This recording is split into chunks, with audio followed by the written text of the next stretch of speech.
আসসালামু আলাইকুম প্রিয় দর্শক, আশা করি আপনারা ভালো আছেন।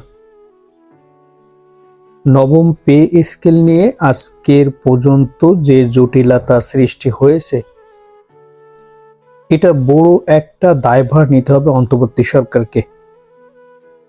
তার কিছু কারণ আছে, সেই কারণগুলো আমি আলোচনা করব এবং সাথে সাথে আলোচনা করব যে আগামীতে কর্মচারীরা কি ধরনের বাজেট চায় এবং কি ধরনের কিভাবে পে স্কেলটা বাস্তবায়ন চায়। প্রথমে আলোচনা করি তাদের দায়ভার কেন। তাদের দায়ভার এই জন্য যে তাদের আমলে পে কমিশন গঠন করে প্রয়োজনীয় অর্থ সংস্থান করেও প্রজ্ঞাপনটা জারি করে নাই।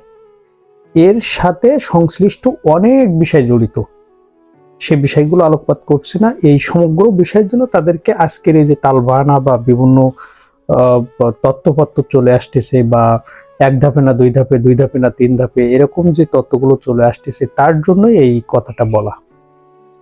প্রতি 5 বছর পর পর একটা পে স্কেল দেওয়ার কথা, কিন্তু সেইখানে একটা পে স্কেল বাস্তবায়ন করতে যদি 3 বছর সময় লাগে, 3 অর্থ বছরকে সময় লাগায়, তাহলে এই একটা পে স্কেলের বিষয় শেষ না হতে হতে আরেকটা পে স্কেলের দাবি চলে আসবে।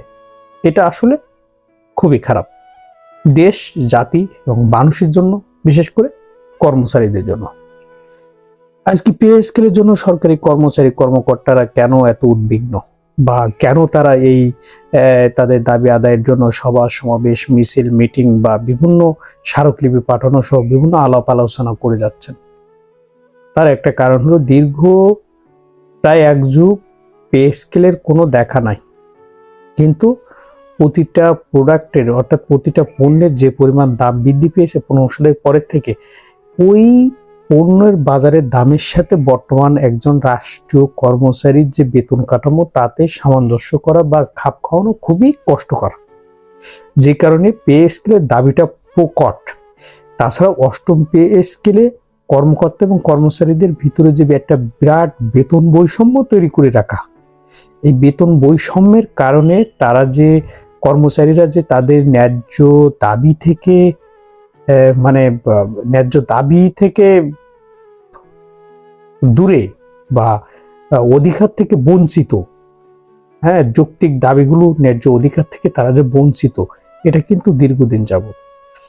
তো আপনার একটা পে স্কেল, মনে করেন যে আপনি একটা একটা 20তম গ্রেডের একজন কর্মচারী, তার 50% যদি বেসিকে 50% বাড়ান, তাহলে 20তম গ্রেডের একজন কর্মচারী তার বেতন যা বাড়বে 50%, তার থেকে 15% যে প্রণোদনা ছিল, এটাকে যদি মাইনাস করা হয়, তা যে অর্থ এসে দাঁড়ায়, তাতে করে তো যে লাউ সেই কদু, একই তো ব্যাপার।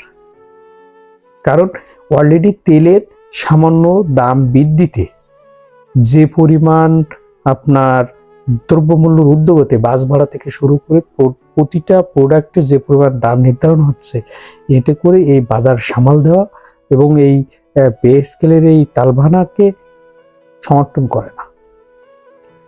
তো যাতে করে 100% বেসিক কার্যকর হয় এই অর্থ বছরে, তার জন্য প্রধানমন্ত্রী জনাব তারেক রহমানের কাছে সদয় আবেদন থাকবে, নিবেদন থাকবে, এবং তিনি এই প্রত্যাশা পূরণ করবেন বলে আমরা আশা করি।